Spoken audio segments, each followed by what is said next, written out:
Murakaza neza nanone bantu badukurikiye ku mirongo migari yacu ya PK Official. Reka tubashimire ndetse tunaba ifuriza kuramba no kuramuka. Twongera tunababwira ngo buriya kenshi na kenshi iyo tugarutse gutya haba hari impamvu nyinshi zitandukanye zuko hari ibintu byinshi tuba twagiye tubona ariko tukabona ntago tubisobanukiwe. Rero tugiye kureba nk'ibi ntago tubireba twenyine. Dukorana ishusho ngari kubera ko ejo bundi mu minsi ishize itari myinshi ndumva ari iminsi itarenze 3 niba atari 4 igihugu cya Iran cyateye ibisasu bigera kuri 16 abenshi mujye muzi cyane mukunda kwita Dubai kuko nicyo gice Dubai herereyemo ariko magambo avugwa ubundi bahita United Arab Emirates ari byo bakunda kwita UAE. Hayima United Arab Emirates nuvuga ngo niba bayiteye no gusobanukirwa ese icyo bateye niki. Hari imigi ikomeye nka za Dubai yo muri no kuyireba aho ngaho kuri iyo shusho ye ni imigi ikomeye. Ariko United Arab Emirates ifitemo ibice byinshi bitandukanye. Muri bino bice rero habamo ibice birimo ibice aho target zakubise cyane naho bita Fujairah. Hayima Fujairah la mpamvu kanongira ngo tukaganireho. Fujairah hani herereye nayo irimo neza muri bwa bunigo bwa Hormuz ariko ikaba ari icyambu ndetse gifite n'ikibuga n'ibibuga by'indege biba byasohotse bitakiri kuri Iran cyane kubera ko babiri hafi n'inyanja iyo bita Gulf of Oman. Ibyo bikunda kwita ibigobe bya Oman babyamaze guturuka mu bigobe by'Abarabu cyangwa ibigobe bya Perusi ari nabyo bigobe by'Abarabu n'ubundi ni Persian Gulf and Arabian Gulf. Ni ibigobe by'Abarabu ndetse n'ibigobe by'Abaperusi by'Abanyaperusi the Persian. Hayima twaturuka tukagaruka hano rero aha ni ikintu cyahabereye hari ibisasu 16 byarashwe. Ntago icyo tuje kuvuga ari uko byarashwe turabizi byaranabaye byaranarangiye ahubwo turagira ngo turebe kubera iki byarashwe. Impamvu yatumye biraswa ya mbere ko tuza kuyijyaho turabanza tugaruke mu gihugu cyitwa Iraq. Kino gihugu cya Iraq muri kureba iki muri kureba kino. Igihe ibi bigobe byari byarafunzwe kuko Amerika yakoze blockade muri ibi bice aha muri kureba muri Gulf of Oman ntago yafungiye kuri Hormuz neza ahubwo yafungiye ku byo bita ibigobe bya Oman. Amerika imaze gufunga gukora blockade yayo twahereye kuri kino gihugu cyitwa Iraq. Iraq yahize uburyo bwose bushoboka kubera ko strategist yewe n'abantu benshi bacukura amavuta hariya ni company z'Abanyamerika za Exxon z'Abanyamerika zicukura hariya amavuta.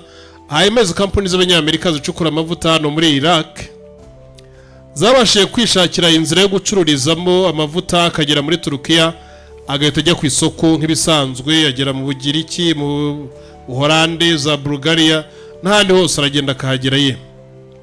Hanyuma hano hepfo nanone andi mavuta acukurwa ku gice cy'amajyepfo ya Iraq asohokera rimwe n'amavuta aturuka muri kino gihugu cya Libya. Iki gihugu turimo turareba cya Saudi Arabia. Hanyuma kino gihugu cya Saudi Arabia gicuruza amavuta yacyo angana na utugunguru miliyoni 7 ku munsi.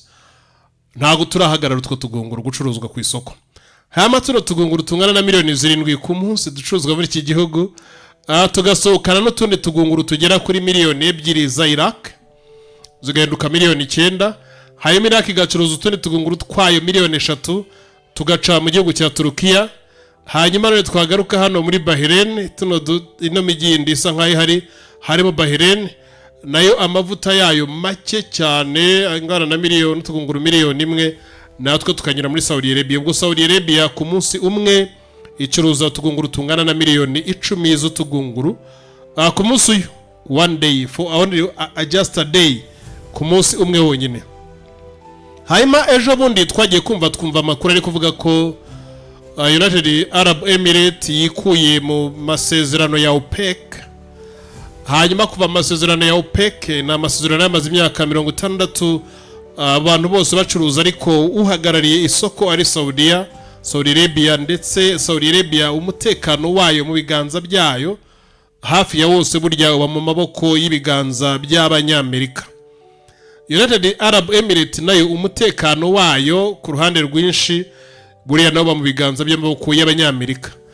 Yewe na Qatar nayo nuko, yewe na Iraq uretse ko yo banayangije, yewe na Israeli, yewe na Syria, Jordan nayo aho ngaho ntacyo yishe, nta nikijije, nta nikitwaye. Ibyo byose uko biraho rero, United Arab Emirates yo yabonye ko idashobora kubikomeza kubera ko igihugu cya Oman nta kibazo gifitanye na United Arab Emirates, nta n'ikibazo gifitanye na Amerika muri aya makimbirane, yewe nta n'ikibazo gifitanye n'ikindi gihugu cyose mu byo baturanye. Ibihugu bisa nkaho bifite ikibazo biri hano ni Iran, ariyo iri ku isonga, hakabaho Yemen nayo ishyigikirwa na Iran, Houthi clan, hanyuma hakabaho na Lebanon hano hejuru munsi imbere ya Syria neza mu marembo. Twaturukaho tugasanga hano ku rundi ruhande aba ba United Arab Emirates harimo na za Dubai, ngira ngo murazizi, na za Abu Dhabi. Bano bakiyasanga bo ku ruhande rwabo hari inzira yabo bagacishijemo amavuta nabo bagacuruza.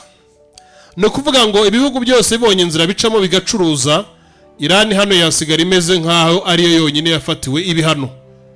Niyo mpamvu Iran nayo mu kwemera ntago yari kureka aba bantu bari kunyura amavuta hano bayatwara bajya kuyacuruza, noneho ngo amavuta ace ngo Fujairah. Niyo mpamvu ubona Iran ijya gutera ibisasu byayo itigeze bitera ngo ibitere za Dubai. Reka da, yateye Fujairah kuko niho hantu honyine yari ikeneye, kandi yari izi neza ko ariho igomba kwangiza inzira pipeline z'amazi z'amavuta zihari zikura ibicuruzwa hano muri United Arab Emirates. Ubwo namwe ndagira ngo tuganire noneho, nimba amavuta bari bayafunze, bamara kuyafunga mu buryo bwose bushoboka, Iran ikabona ahantu igomba kuyanyuza kugira ngo ibashe kuyacuruza. Muri kwa gucuruza amavuta byumvikana ko Iran isigara yonyine muri biriya bigobe by'Abarabu ndetse biriya bigobe bya Perusi, aricyo gihugu kidafite access yo gucuruza. Niba United Arab Emirates yaribonye inzira igomba gucishamo amavuta yayo, kandi nayo ikabitanga bijya kungana na 3% ry'ibyisi ikonsoma, ubwo nuvuga nayo itanga muri miliyoni 3 z'utugunguru ku munsi umwe. Byumvikana ko niba ishobora gutanga miliyoni 3 z'utugunguru ku munsi umwe, ariko ntago ari ko arizo zigennye ko yakaba ari zitanga.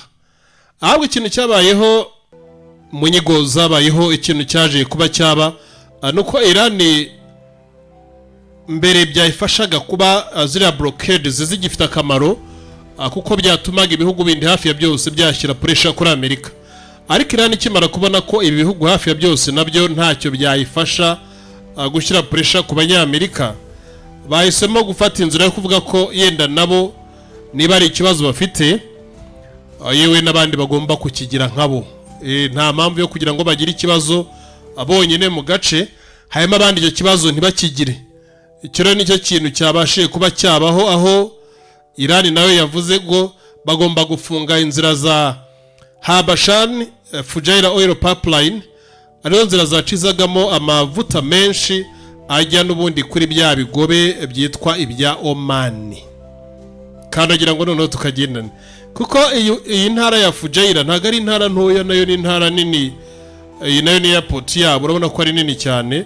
Iyi Fujairah International Airport ni nini nko muri kubireba, na ahantu hagutse. Hanyuma munsi yaho naho hakorerwamo ibindi bikorwa byinshi bigiye bitandukanye. Amavuta nayo yatambukaga yacaga muri ibi byambo bya hano.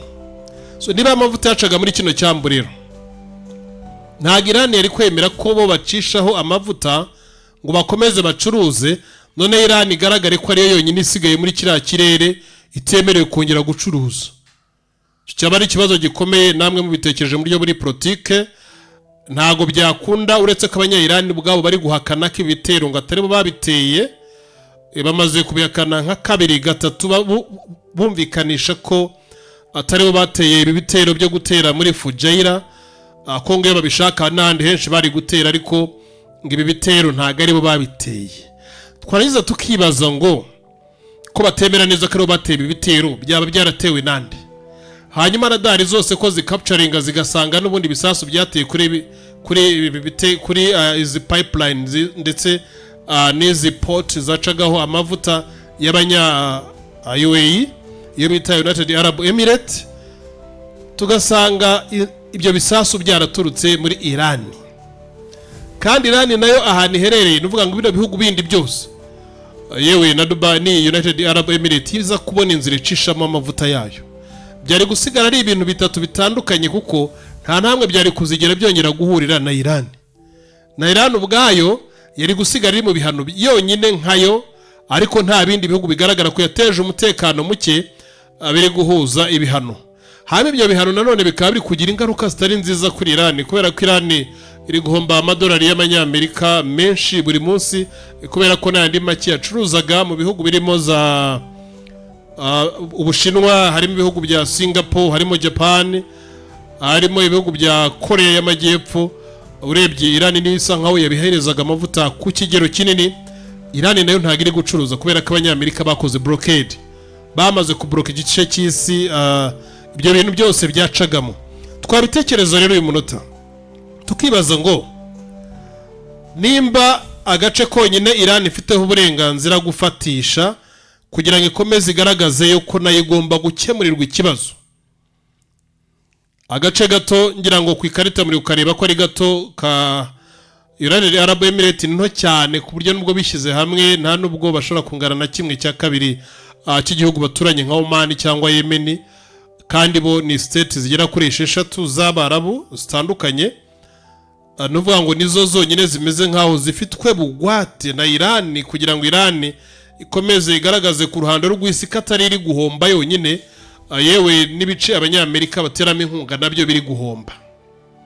Kurumva Iran yararashe twese turareba nibyo, yarashe mu Barabu nk'ibisanzwe twese turareba nibyo, ariko impamvu kabitera nuko Iran yamutse itarashe hariya muri Fujairah kuri zira pipeline, byakumvikana ko Iran yasigara ku ruhando yonyine. Rero mu gihe yasigara yonyine haba hari amahirwe menshi ko ya ntambara twavugaga ko ishobora kuzatwara igihe kirekire, ishobora kuba yatwara igihe gito cyane kubera ikibazo cy'ubukungu ushobora gutangira gutera Iran, kandi ibihugu baturanye bitari kurwana niyo ntambara y'ubwo bukungu bikaba byatera abaturage benshi kuva muri Iran bahunga igihugu cyabo bajya gushakira amararo ndetse n'amaramuko mu bihugu baturanye na Iran. Ari mpamvu Iran idashobora kwemerera ibihugu bisa nkaho bitihagazeho mu gisirikare gikomeye kuba byagira amahoro ndetse n'umutekano, kubera ko ibyo bihugu kugira amahoro n'umutekano please ko abaturage ba Iran hafi ya bose batangira guhungira muri ibyo bihugu, yewe na bwa butegetsi bugatangira kubura ibikoresho kuko amafaranga yo kubikora ayo madolari yo gukora ibikoresho ndetse n'ibindi bya mbere byose by'ibanze icyo gihe atangira kugenda abura. Ako ni akantu gato cyane, turaje tugaruke mu kanya tugiye kuganira ku cyorezo gishyashya cyateye isi, akaba ari icyorezo kisanzwe nkaho cyari kiriho, ahubwo nkeka ko wasanga cyarongerejwe yenda ubukana, ariyo mpamvu cyatangiye kubica bigacika, ariko ni mu minota mike cyane. Akana ko kari kagufi karako kwibaza impamvu Iran ishobora kuba yateye muri United Arab Emirates, niba ari urwango cyangwa yenda ari ukwirinda. Ariko ikigaragara ku myumvire yanjye ndi kubona ko Iran iramuka idateye muri United Arab Emirates byari kuba ari ikibazo kuri Iran cyane cyane cy'ubukungu butagira igikoma mu nkokora, yenda tukavuga nk'ikindi gishobora kuba cyafasha Iran kugira ngo ijwi ryayo ribashe kuba ryakumvikana, kuko ya masoko Iran yari ifite kano kantu mukumve. Amasoko Iran yari ifite muri bino bihugu harimo ibihugu by'Ubuhinde za Pakistan, yewe harimo ibihugu bya Ubushinwa, yewe harimo za Japan n'ibindi. United Arab Emirates niyo yari guhita isigara nayo masoko kuko niyo yari kuba ifite uburenganzira bwo gucisha ibintu mu byambu ndetse kanabigeza kure, kuko amato y'Iran niyo menshi yo arafunze nayo ntago abasha gutambuka.